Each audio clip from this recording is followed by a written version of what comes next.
I hate this phone. It quit my recording that I was going to record a long video because I hate this phone so much. I'm sorry, Google. I do not like this phone one bit. This is just the worst phone I've ever used. But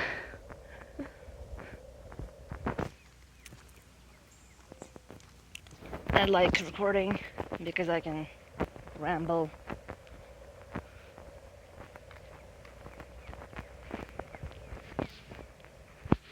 This channel, as I was saying in another video before I was so rudely cut off because I can't even see the time on this phone. I was saying how this channel is almost 15 years old, and I'm resisting the urge to wear the cones hat. Oh my god, I used to do that so much as a kid. Just reflecting. Just reflecting. I don't even think the word dog whistle. There's just not there's not even a dog whistle. They're just dogs. It's not even just dogs. It's just the entire dog park. Forget me bearing dog whistles and the whole dog park. What does the G stand for, right? What does the G stand for?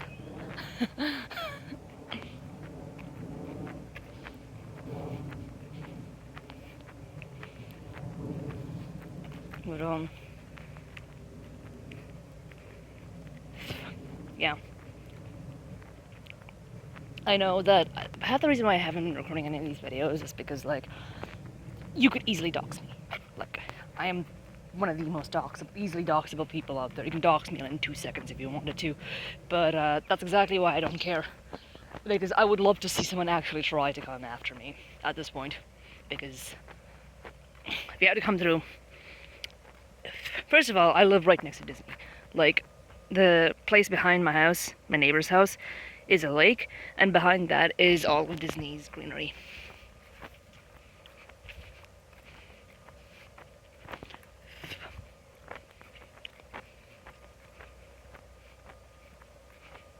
The fence is new, but it makes sense because they are finally getting to a point on this where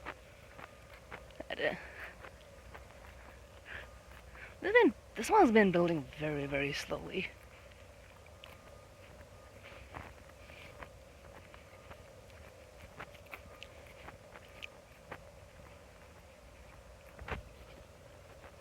But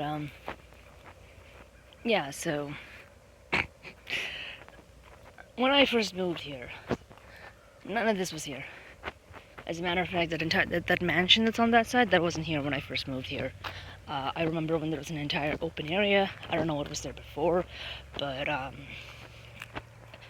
it was a vacant plot of land, and I would come when the bus would drop me off there. Maybe I even have videos of that. I don't know, but this channel's fucking ancient. Look at that. As I said, this road's not even a dog whistle. This road's in the entire dog park. But what I'm saying is that all of this, all the dog whistles and dog parks, whatever, this was not here when I first moved here. And I would have remembered. Because I would have paid attention to stuff there. There used to be this house with a what do you call it, a horse there. And his name was Dakota. And I used to pet him all the time, but then we moved. I miss Dakota. But so there's several things being built here, right? There was that house which was built there, and then we hardly had any construction in this area for a while, but we had construction down there with the neighborhood that was down there, and I've been essentially around construction the whole time I've been living here. But then those houses started getting built within the last year or two, and we didn't really have much other construction, right? Between when that was built and when this was built, as opposed to the other a neighborhood over there. And I could smell cherry blossom. No, orange blossoms. Small orange blossoms.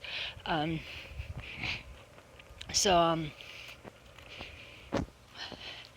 I've been walking around here and really kind of looking for stuff, and then I'm noticing that there are there's a lot. At least that one house over there with the giant wall with patterns on it. That's undeniably a dog park. Forget dog whistles, right? But then there's one on that side that seems to be having the architectural style of the entirety of Europe all in one place. That's another place. I went and saw hi to a while back. And then so I started really trying to pay attention to what else is around here, right? And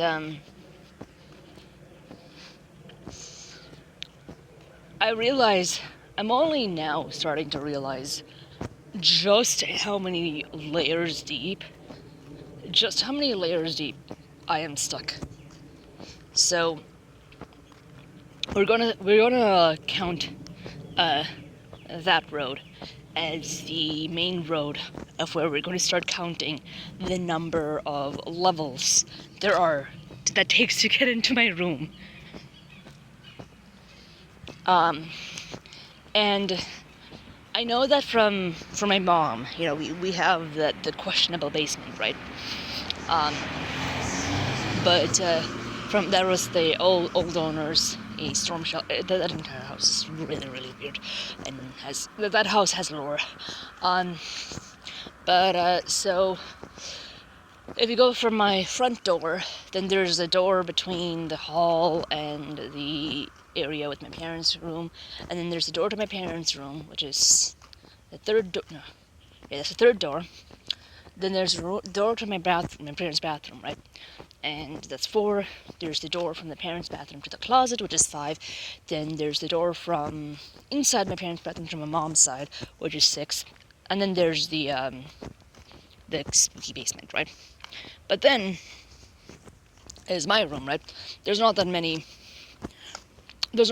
actual layers, because all you really have is my the door to my bedroom from the front door. But then you had to start counting. Then you had to start counting the Kallaxes, right? And how I plan to rearrange my room such that you have to crawl through the Kallax to get to my bed. And at that point, you're talking far more layers deep to try and get to me. And I'm surrounded by rednecks. I'm surrounded by people who are even scarier than rednecks. I'm surrounded by people who are probably both rednecks and said scary people. So there's very many reasons why I'm not particularly scared of the fact that my entire channel doxes myself. And I just find it funny because, like, I mean, my house is not particularly special, right? When you are looking at my property, you wouldn't really think there was anything special about it, because it looks like every other house in anywhere else, right? Except we're in Orlando, right? And we live right behind Disney. So that's what makes that house so special, is because there's just nowhere else in Orlando you're going to get property like that this close to Disney. But then you got to remember that conspiracy theories are real, right? Conspiracy theories are real. Whether you like it or not, whether you believe in them or not, there are conspiracies that are real, and cover-up stories that cover the conspiracies. I'm not talking about things like the moon landing, right? This idea that the moon landing was faked. No. I'm not talking about like the moon landing being faked or the Earth being flat. Like, I understand why people would think that the moon landing is fake, but like gravitational mechanics allows for it, so I don't see why we wouldn't have done it. Especially me living in Florida, I watched the shuttle launches growing up, so I don't really have any reason to say that it's fake. But this idea that the Earth is flat, right, it can easily be debunked with a laser and but I'm not talking about those kind of conspiracies. I'm talking about conspiracies like 9/11. Me having the last name of Hassan, right? I went through so much bullshit being surveilled by the U.S. government, having being targeted by the TSA every time I went flying, right? So I really resent when people tell me that that all conspiracies are fake because they have the white privilege of being able to tell me that, whereas I and the rest of my family know exactly what it's like to be targeted and surveilled and whatnot because of our race, right? So I'm talking about how right now I'm just getting back to the conspiracy of whatever conspiracies that drove Disney, whatever conspiracies that drove Universal, whatever it is, that the parks would have conspiracies attached to them. And you got to remember that this is Orlando, right? We are the city of hospitality, and as a matter of fact, we have a lot of healthcare stuff here. And the vast majority of the sussy baka math people, right there, they are attached to this industry of helping hospitals and children and hospitality and tourism. So that's the vast majority of what they've become these days. I'm more traditional. I'm the more traditional mathy type, right? But the point is that this entire city is infested with these kind of people, and there's probably a lot of deep lore, a lot of deep stories that are being covered up. People act like cover stories don't exist. People act like information can't be hidden from the internet, right? But this isn't true. Just because, as much as we say just because it's on the internet doesn't mean it's true, and then don't realize that this also applies to just because it's not on the internet doesn't mean it's not true, right? The vast majority of history went unrecorded, and we have to remember that. And you have to remember that the internet was created by ARPANET, and DARPANET was created by the government, and the amount of effort that goes into censorship these days. And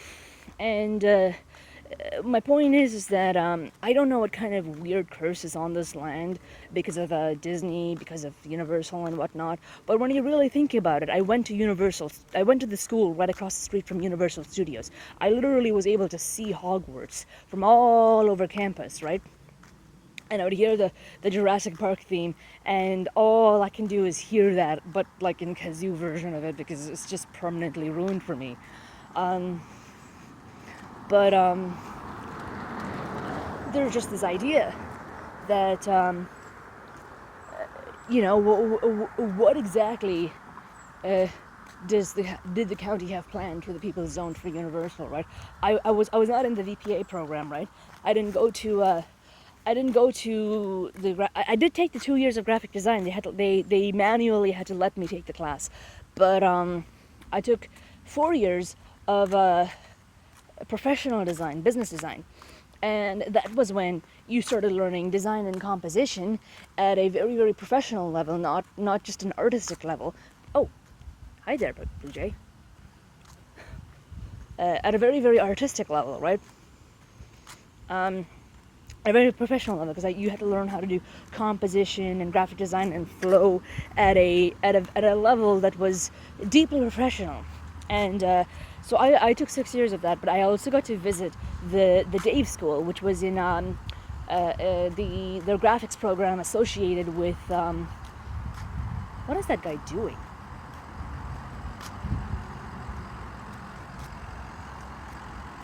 The graphics program associated with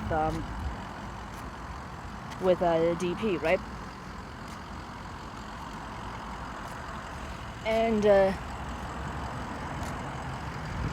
despite that, I still think that there's something really suspicious going on with this campus, with this zoning district, really.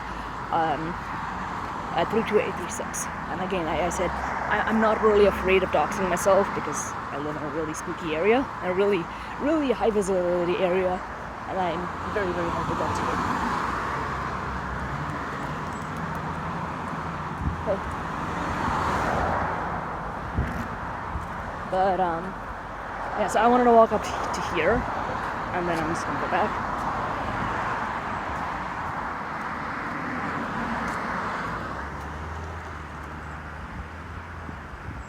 I kind of want to break this guy's brain.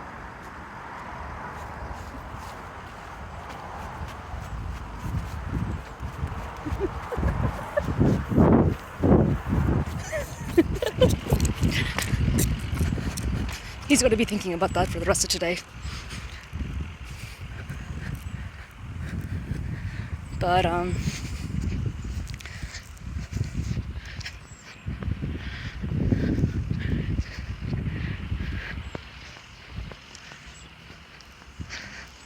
yeah, so the idea of conspiracies, right? It's all spoken very low-key and dog whistles. And the thing is that if you don't already know what I'm talking about, right? You can't say that it's a conspiracy because you don't even know how to look for it. Notice how I went through this entire video talking about something without actually naming it.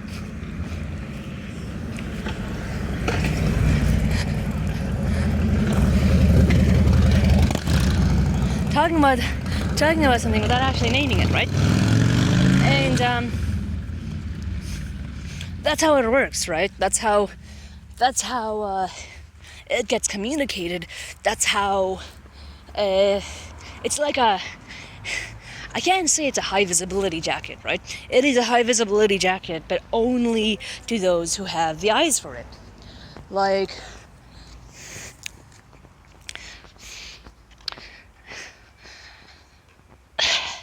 there's a language of symbolism. It is a language spoken of symbolism, and I don't care what Tumblr told you. The brain rot. Tumblr will. If Tumblr told you that the Earth was flat, you'd probably believe it. But no, so there was this old Tumblr post that was probably one of the most harmful posts of all time, and it was this idea that, no one intentionally uses symbolism, the curtains were just fucking blue. No, that's the entire point of symbolism. You can either use it or unconsciously use it because you're reflecting the symbols that exist in society, whether you realize it or not. This idea that we don't use symbolism consciously is the entire point of symbolism, and it was the entire message that Carl Jung was trying to make. Oh, that's Gore. Sorry, little buddy. Sorry, buddy. Talk about symbolism, right? Dead squirrels? Oh no, he's not completely dead. Oh, that's sad. I just hope that's the wind. Rest in peace, little buddy. Well, yeah, talk about symbolism, right? A little dead squirrel there. But to me, squirrels represent something specific from a specific game that I don't want to talk about.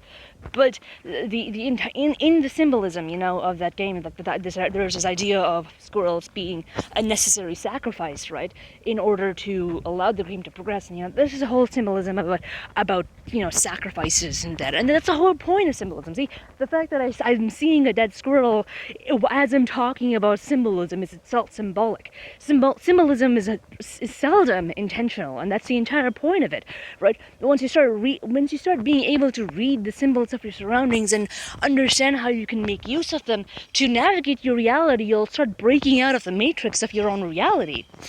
And that was the entire message of Randonautica, and I never really recorded my Randonautica journeys because at the time they were deeply personal. But having learned so much about Randonautica, right, and now I'm able to start recording and start,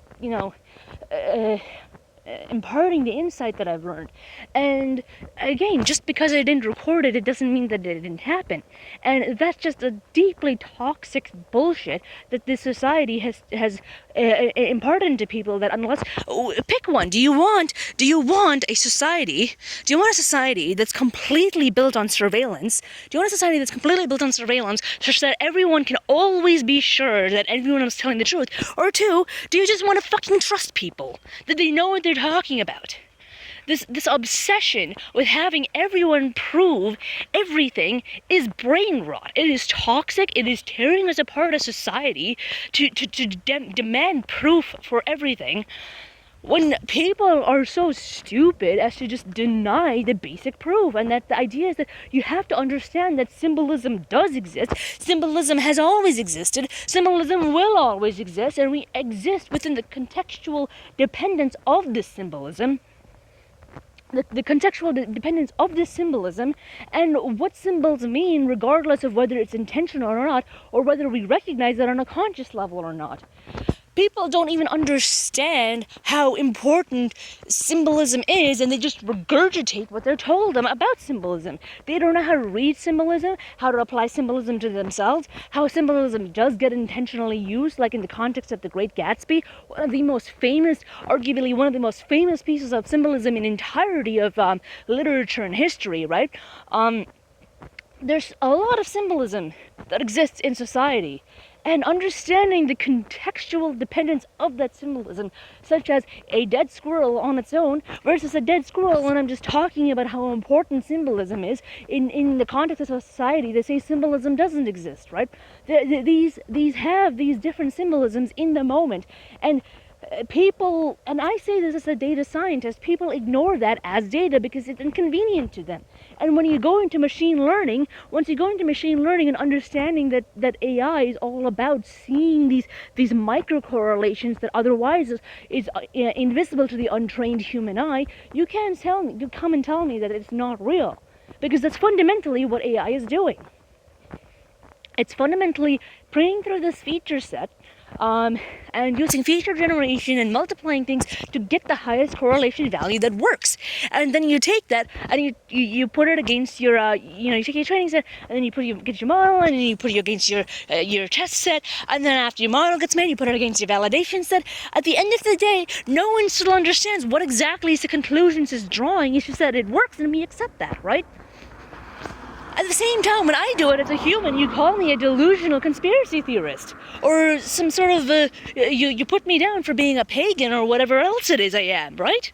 But it's existed for as long as history. And if you still don't know what I'm talking about by this time, you'll never understand what I'm talking about, and you can't deny that it doesn't exist. It's all around us. These kind of people exist everywhere around us.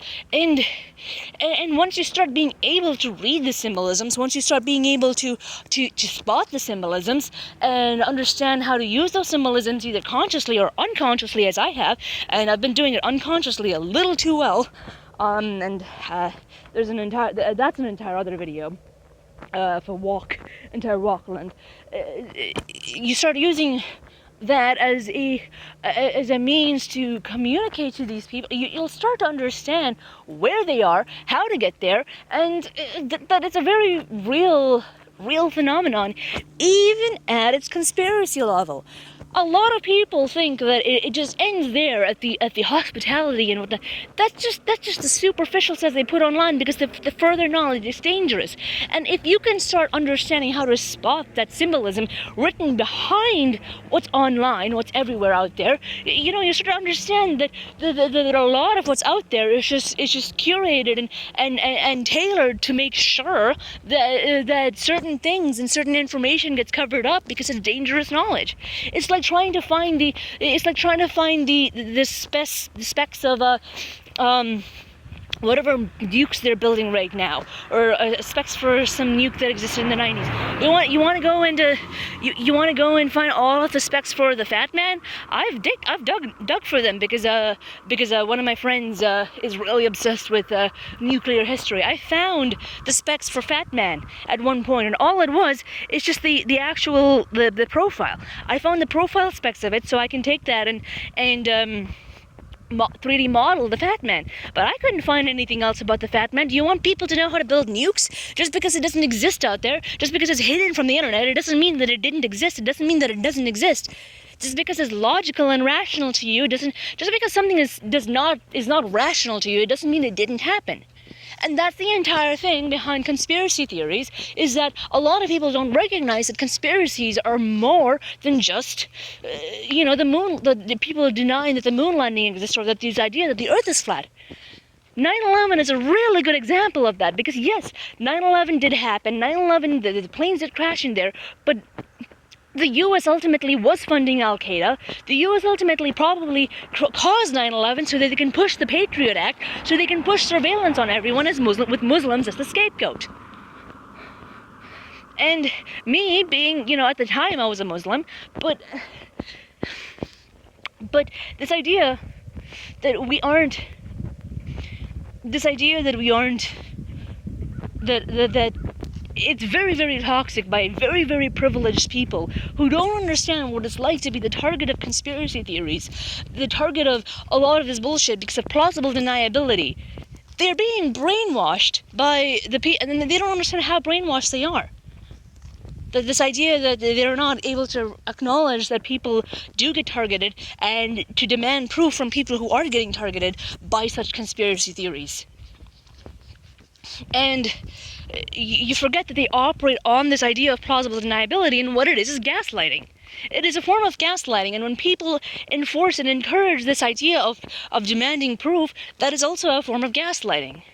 I have been targeted by much more than just the US government, and all I can do is speak in code about it, because otherwise no one will really understand the true story of what happened to me. At this point, I'm getting into a point in my life where everything is transitioning into the thing that I've been working on for the last 3 years, more than 3 years, more like 20 years. But I've been obsessed with AI for a lot longer than what's on my channel. I've been obsessed with AI for a lot longer than what's out there in public, right?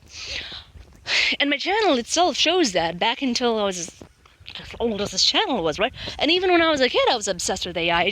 No one believed me that it would exist right now. And I even have a video about how what's happening right now was going to happen, and no one believed me, but it did happen, and every single one of my futurist predictions did end up coming true, and I'm desired for that. The sort of connections that I have, not just the amount that I've been going around networking all over. Forget just me being a world traveler that goes around networking. Forget me volunteering all the time. Forget me doing all sorts of things across every single domain on the web. My dad's a pretty big guy in the tech industry. I'm just saying. It's not nepotism, but I have very objective reasons to have connections to certain organizations that are using me for some conspiratorial purposes, right?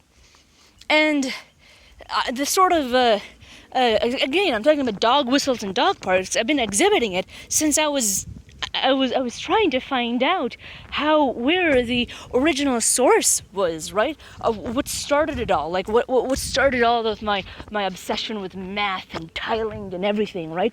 But the more I looked at it, the more I kept digging, the more I looked at my childhood, my childhood toys, my childhood memories, my childhood photos. I kept digging, and then I had to eventually go to my birth town. I'm not from Orlando. I was born in Minnesota, actually.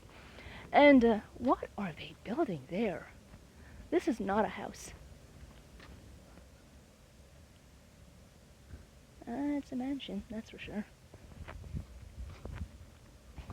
But again, we live around mansions, and that itself is really weird. These weren't here before.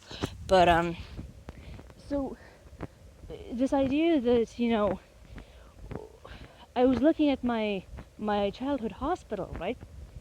And the entire town, for one, is made of brick, and two, the entire hospital is covered in sigils. And you ever the phrase "born into the grave"?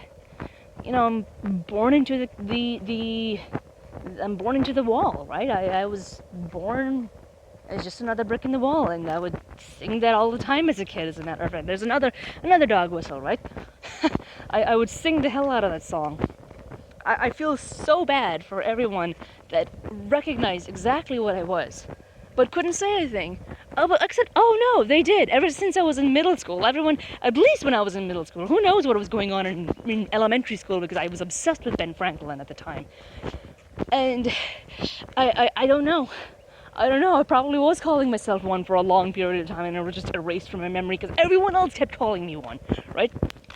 But understanding the context of their symbolism and understanding that yes, there is more to what you can see online about these people. There's more than you can see and understand about tilings and the kind of effect that it has on our brain, and the fact that we are pattern recognition engines, and how patterns can how we are all patterns, and how we are all pattern recognition systems and can recognize each other and everything else by their patterns and symbolisms that we use to collect the patterns into some sort of collectible token that we use to associate with those set of patterns as a name, right? That's the name magic, is the idea that we associate the certain patterns with a certain label in order to contextualize it within the system of other patterns and labels of patterns and systems of patterns. And how the ranking system and the ranking signals kind of those patterns and how they interrelate sort of feed into a larger system of glockularity. But now we're having this question about where does the conspiracy end? I'm not saying that there aren't conspiracies about these type of things, but the idea that people deny that gravity falls, for example, is a striking example of how it can be literally as explicitly stated without stating the word, and people will still deny and not understand how it works. As a matter of fact, National Treasure is an exceedingly exemplary example of it, right? Where the entire movie is literally designed to ruin the. It is designed such that it represents what it is really well, but in the most shitposty and worst possible way. This idea that it is essentially a glorified ARG, but that it is done in such a shitposty way to deliberately destroy public perception of what it is, right? In order to effectively conceal and protect the secrets that they actually hold. I'm not saying to go steal the Declaration of Independence. You probably should, by the way. Try. But I'm not saying that the Declaration of Independence does have something hidden in it. I'm not saying it doesn't at the same time. But I'm saying that these types of concealments, these types of conspiracies do exist, and that it is very harmful to spread this idea that anyone who partakes in the Brick Appreciation Society is a delusional conspiracy theorist who can talk to walls, because animism, for one, is very ancient, and history has shown time and time again that no one really understands how reality works. Just 100 years ago, less than 100 years ago, we started understanding that reality is more than just what we measure, and quantum mechanics has this perception of a stochastic probability of where things don't really exist unless you observe it. And to me, the obvious conclusion to that was that strings were consciousness, right? That was the first thing that came to my mind when I was a kid. And slowly, back then I was talking about Calabi-Yau manifolds. I went to the person that co-authored it. He happened to work at UCF, and I went to him. And I started talking about Calabi-Yau manifolds and how all black holes are actually the same black hole, right? Just connected via this intricate network of Calabi-Yau manifolds, and how we could use them as wormholes to get to other dimensions. And he was telling me something like, "Oh, you're too young to be talking about this. Go study computer science." Right? At the time, I didn't realize I was really too young to be talking about Calabi-Yau manifolds. So, like, people really don't really like that I'm smart enough to be talking about what I am, and I just happen to have an opinion that they don't like. So, this idea that, brick walls are alive, it's just as old as time. Like, what are we but a bunch of cells stapled together? Do you see what I mean? Do you see why? Do you see why the brick people are so obsessed with bricks? Do you understand the symbolism of the brick and mortar, and how the community of togetherness, and how everything is all about that which is and that which sticks together? And ultimately, that's why they talk about sets, right? It comes down to set theory, and the fact that the word set has more definitions than any other word in the English language. And ultimately, when you really boil everything down, and you distill everything down to its purest of elements, you always, and this is just math, right? I'm not talking about philosophy. I'm talking about pure math. And even in philosophy, once you boil down philosophy, you boil it down to logic, you boil it down to set theory, you boil it down to how set theory and topology connects together different concepts. And at that point, you start to understand just how important it is that you're able to see and understand that which is and that which sticks together, and the symbolism behind that. And once you really understand formal logic and geometry, you understand formal logic, you understand set theory, you understand philosophy, you understand everything, you understand from philosophy onto psychology, understand how all of this builds upon each other to create a cohesive understanding of reality. And that's the T shape, right? The deep, it's more like a plus, right? Your deep high stack that goes all the way down and all the way up, from the deepest of internal understandings to the deepest of external understandings, and how the internal understanding reflects the external understanding, reflects the internal and around. That is the whole principle behind as above, so below, as within, so without, as below, so above, as without, so within, as behind, so forth, as behind. And that is the entire principle of how we can make matter. Matter makes mind, matter makes soul. And once we understand the depths of recursion and connection and interconnection and how everything connects, we just learn to be free, right? And let be. Live, let be. Understand the possibilities of what can be, what is.